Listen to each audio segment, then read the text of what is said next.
David.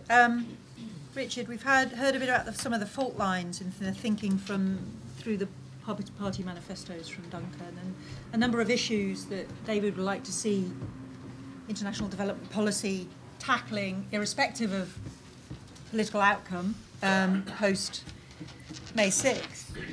Is anyone anywhere else in the world talking about this? You know, from the view of Africa, does any of this matter?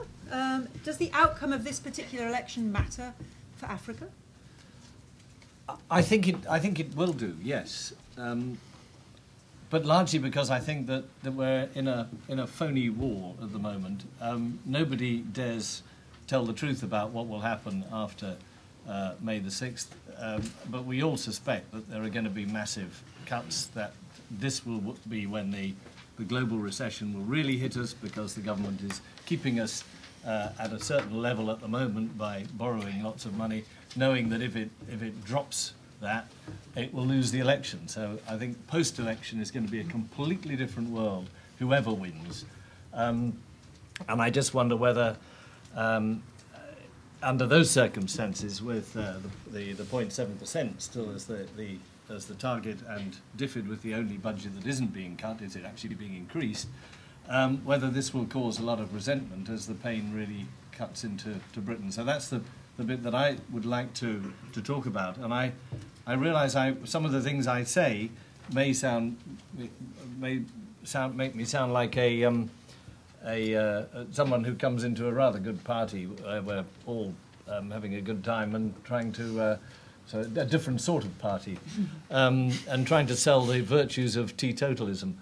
But having said that, let me just say I do believe in aid. I think it supports, it helps. It's obviously essential in emergencies, whether they happen in Surrey or Somalia. And what I think it cannot do is actually bring total economic development. You can't develop a country, let alone a continent, with aid. It has to be done by the people there itself. My fear is this, that the 0.7% Make Poverty History campaign based on the MDGs will not work. We know Africa already. Africa is not going to make the MDGs, and I can only talk about Africa. I can't talk about the other parts of the world. And that therefore, the reason was that they were not set by Africans. They were based on global trends, the setting of the MDGs, not African trends, and they didn't take into account what Africa itself might or might not achieve. And of course the governments signed up to it because they sign up to everything. You always want to belong to the big club, so you signed up to that, except for Rwanda, which I believe set its own goals and are much more realistic, and is doing pretty well towards getting to them. So I think then when they fail, people will then blame Africa. Oh, Africa always lets you down. You know, it's shown it once again. They can't cope. We probably need to take over and rule them again to make it work. That sort of mentality, which I think is already there in the we can develop Africa mentality that pervades quite a lot of this discourse, and which Africans that I know find quite disturbing because it leaves them out of the picture. So I think what will happen is that in the disillusionment that follows this, where there's a lot of economic pain here and Africa is not succeeding in hitting those goals, there will be a disillusionment with aid and development generally. And I think that is something that we might have to, a year or so down the line, we might be facing. And I think that would be tragic. And I think part of the cause is this great bubble of the sort of yes we can develop Africa, we can help, we can make Africa hit those MDGs without actually listening to what Africa itself is saying, or Africans are saying, or involving them very much in this process at all. So that's my fear. And to me, the reason in most cases where that Africa has failed is because of the politics.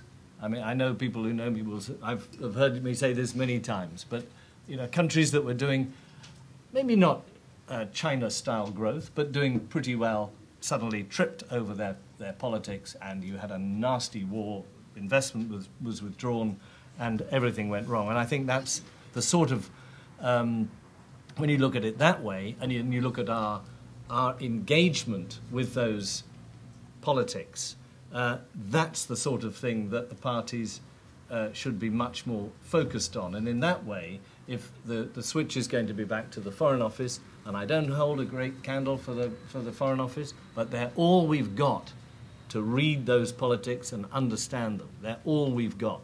Development people don't do politics. And I think anybody who's read Michaela Wrong's book, It's Our Turn to Eat, will see how DFID tried to stop any pressure being put on the Kenyan government by the High Commissioner at the time, or him making any complaints about corruption, because it would disturb their programs in Kenya. And yet what was happening was so fundamental to Kenya's future, and indeed it then burst out into a very nasty war which did more to damage development than anything else. That's the sort of people we need, is people reading those politics. So that switch back to the Foreign Office, I think, would actually be a good thing. And then you see also the political, you begin to dig further into this, and you see the political connections to Africa. Britain Inc., where you will find in the big corporates that all their people in charge of security and risk and so on all also work or have worked for the British security services, and the link is very, very close. So there is a national interest here, which may not be in the interests of some of the countries they're working in. I'm not saying making a judgment, but it's not this idea that Britain is the great leader on development. Yes, there is also another Britain that is not got that high on its agenda, which is deeply involved in those countries. I think the best example is Tony Blair backing the Tanzanian air traffic control system, 4 times what Tanzania needed. Huge corruption involved in the selling of that particular system by British Aerospace. I cannot believe the Prime Minister didn't know that, but he went ahead, backed it.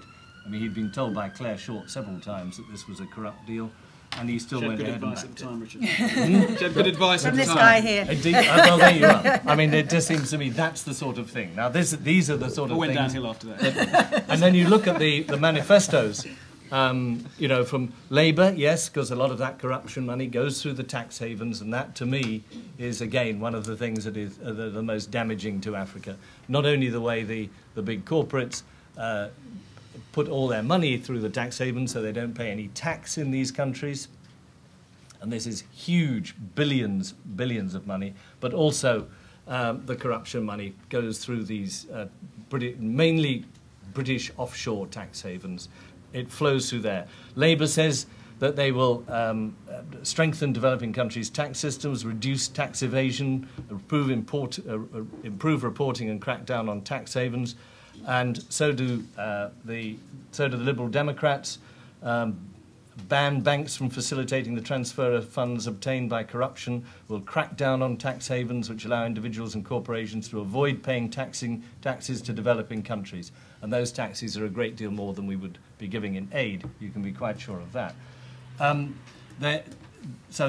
on the Tories, there's absolutely nothing on tax havens at all. And they talk about this aid effectiveness, because I think they are picking up this growing scepticism about the MDGs and 7%, and they're positioning themselves to make sure that if there is a pushback against aid, that they are ready for it.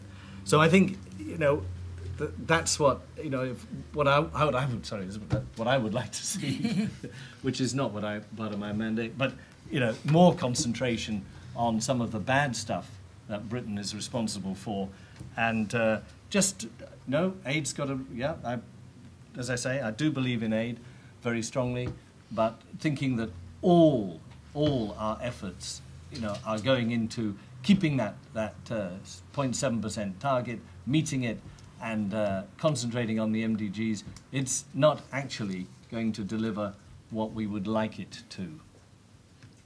Great, thank you very much.